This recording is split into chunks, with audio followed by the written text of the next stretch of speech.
Hey guys, I just wanted to show you this old collection of books. These were the Time Life books from called The Old West, and it was a series. I think there was more to the series than what I have, but these started sometime, I want to say in the mid 70s, early 70s. We had them as a gift, probably by about 1979, 1980, right around there, me and my older brother. So I would have been about 10 years old when we got these. But these are the original collection that we had. My mother gave them to me a few years ago. I didn't even know she still had them, but she dusted them off and gave them to me one day. And you can see this series. So they have, the gunfighters, the expressmen, the gamblers, the women, the cowboys, the Indians, the loggers, and the great chiefs. And these are made with the, it's an imitation leather, but you can see I can push on it, it's very soft. And the pages, and this is how the pages came, sort of like yellowed, so it looked like it's really old, This one is actually dated, let's see this one here. So this one, Time Life books, this one's actually dated 1974.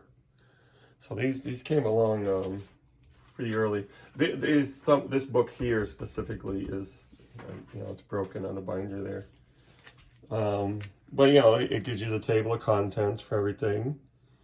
And for, we were, like I said, 9, 10 years old when we got these. And of course they have the paintings and the drawings and, those kind of pictures in there. But they also have some pretty graphic pictures in here, like some death photos of some, oops, see this one's all falling apart.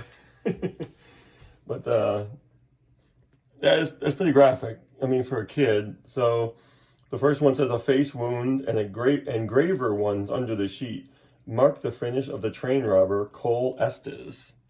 That's this guy right here. And on this side, we have Dick West, dead at the hands of Deputy U.S. Marshals, was the last of the Doolin gang to go. So you can see they have these photos in here, pretty graphic. But there's a story behind everything. Here you have some pictures with some bullet wounds, pretty nasty. And they have, it's pretty bad. But I mean, I guess if you look at the reality of it and watching cowboy type of things when you're younger, you know it's not real. But then when you look at this stuff and you hear their stories, I mean, here's some, 6 frontier justice, vigilante style, pretty nasty pictures. But again, there's a story to everything, and it's not all gory. There's like documents in here. The expressmen. That's the thing I like about these books is just how they look aged, even when they were new. So for the Wells Fargo company with the wagons, and it's amazing to see these photos from back then. And even, at that time, of course, I was always fascinated with the Old West. I've never been out there, but I would like to go and see some things. But yeah, there's a lot of cool pictures in here and historical, photos and documents and things like that. And just tells a story about life back then, of course. The gamblers, of course. There was I'm sure a lot of violence involving those guys too. But there's some old old machines right there. So this was these were pretty interesting. We held on to them for a long time, but I didn't think that my mother still had them.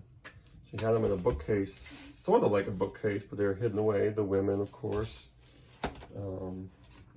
Obviously tells about famous women or, trailblazing women from the Old West and things like that. Good and bad. like right here, it says an aging nonconformist Calamity Jane visits the Deadwood grave of Wild Bill Hickok around 1900, claiming to be Bill's widow. Calamity wanted to be buried beside him, and in 1903 she was. So it's amazing people got these photos. And again, we can think what we want about certain people back then and how, like, the James brothers and, you know, obviously Calamity Jane and all these people, and, you know, you can find some good and bad, but it's you know, there's always a story, you know. So yeah, this decked out in a stylish hat, a prim teacher named Blanche Lamont sets an example followed by her students in Hecla, Montana, for their 1893 school picture. But hats or no hats, the boys required the company of their dogs. So yeah, it's a cool series. I'm glad I still have them, you know, since I was a kid. The Cowboys, of course. I think I have 2 of the Cowboys. I've had a double of those for some reason, I don't know why. And the Indians, of course, and it's going to have, you know, the stories in there and some cool photos too. You see this here. Proof of daring in battle is everywhere visible among this war party of Oglala Sioux. I don't know if I'm pronouncing that right. The tribe to which Crazy Horse belonged. Although some of the warriors have guns, most are carrying coop sticks and strike the enemy directly. The eagle feathers in their war bonnets signify their past coups. That's pretty cool. But yeah, it's crazy. It's pretty amazing. I mean, online, of course, today you can get a lot of different photos and things like that. But we were inspired, like, back then. We used to go. We lived in Western Massachusetts. We used to go to a place called the Mohawk Trail every summer, and you'd find all these, you know, different Indian type things, and we would go home and, like, try to build teepees. And we actually did once, and there was a guy from a local newspaper that came by and took a picture of it. I think my mother still has the newspaper, but of course you have the loggers and the Great Chiefs. So it's a pretty cool series. I don't know if there's more to this series. I don't think this is the entire Old West Time Life collection, but this one has really stood the test of time. Like I said, they started around 1973, 74, and we got them as gifts in around, I want to say 79, maybe 1980, and here they are.